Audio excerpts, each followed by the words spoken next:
टूट गए। ए भौजी पलंग टूट गए।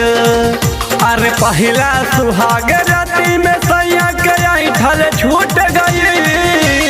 पहला सुहाग राती में सैया के ऐठल छूट गई। ए भौजी पलंग टूट गए। ए भौजी पलंग टूट गए।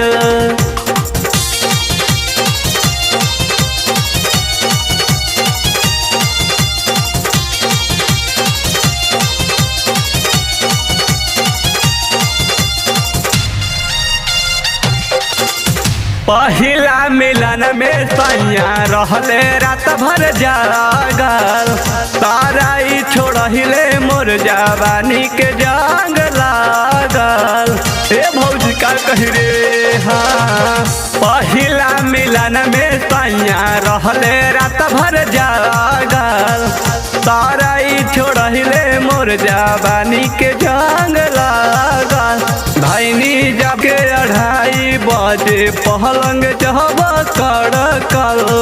घरवा के लोग सब आई गहिले हड़कल। देवरा गुड्डू सुबोध सुन के उहो तो उठ गए। ए भौजी पलंग टूट गए। ए भौजी पलंग टूट गए।